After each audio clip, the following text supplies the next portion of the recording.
It's hard to believe that just 5 months ago, this was Jules Topp in her final round of chemotherapy. You must have had some moments when you were just staring at terror. No, I never went there. Never? No, I didn't. I just didn't go there. I didn't let myself go there, I think. I shed a few tears. I think that's good. I think that if you really feel a bit fearful, you should cry. It's a big release, you know. Letting something out is good. And, you know, it's once you've let it out, you know, you can replace it with something else. Hey, buddy boy, he's my man. They've had to dig deep, Jules and Linda and their respective partners, to find strength. Yeah. A year ago, Jules discovered a 2-centimetre lump in her breast that she says she just knew was cancer, despite a mammogram failing to pick it up. I actually went and checked it again, and they said, no, there's nothing wrong. And I said, look, there's a lump there, and you better sort it out. How did you find it? I just made sure I checked it in the shower. And, you know, that's, you know, just being diligent, I suppose. And so they did an ultrasound, and it showed up on the ultrasound. It's Xena Princess Warrior's miniature horse. The very day I got diagnosed with my cancer, I was waiting in this arena here for him to have his harness arrive. And so I was pretty excited about that. In Jules's other life, she's a West Auckland farmer devoted to her horses. My doctor rang on the phone and said, you know, will you come into the office and talk to me? I said, nah, just tell me on the phone. I don't need to be, you know, I'm a big girl now, you can just tell me what's going on. I said, I'm busy. I've got a horse and harness. I'm not getting in the car to come down to tell you, you know, for me to tell you what I already sort of know in my heart. She just kind of explained everything to me on the phone. And then you got back to the harness? Yeah, and then we went for a ride on the horse. It's exciting. The attack of the ninja mini horse. We were all a bit freaked out, you know, because it was the big C. You know, the big C word always makes people kind of go, well, you know, hey, is she going to get through this, you know? Am I going to lose my sister? Was what I was going through, you know, my mind. I'm getting really good with the needles now. Yeah, just relax on them. So it was a bit good for that. No, it was good. I didn't even feel it.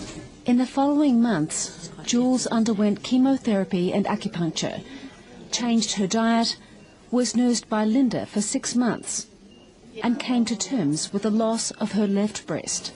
The crying is good. If you've got cancer, you should cry. You're allowed to. So how did you feel about losing your breast? That was good. Get rid of it. No good. Put it in a bin. Throw it away. It's really important.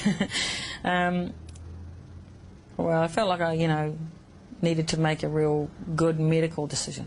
Did you ever consider reconstructive surgery? Nah, never. They're going to take something good off me and stick it somewhere else.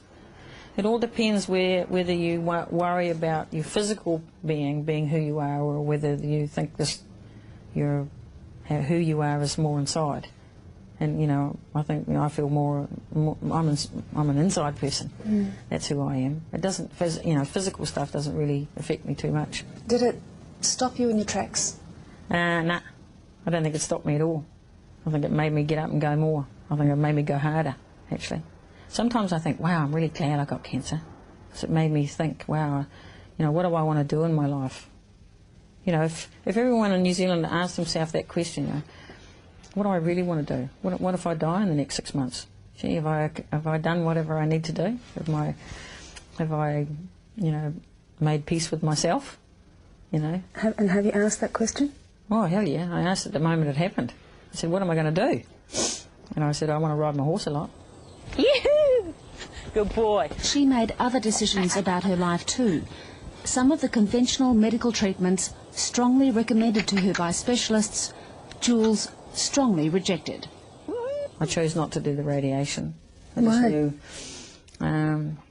as a lifelong member of Greenpeace, I couldn't have let them irradiate me. Zapping me with radiation, that's just going to burn all my tissue. And I just thought, I don't know whether I can heal that. I knew in my heart I probably couldn't. And I just felt it was going to make me sicker. Was that against the advice of your doctors? Absolutely, 100%. But I said, this is my moment, and I'm taking control of it. I chose not to do the tamoxifen.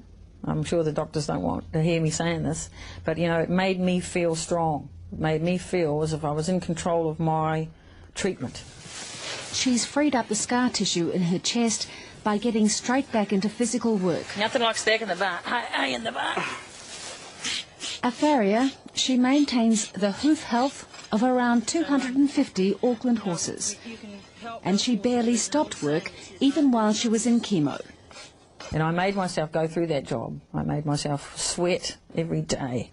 And it was quite amazing because I thought, you know, this is a hell of a way to get chemo everybody too, you know.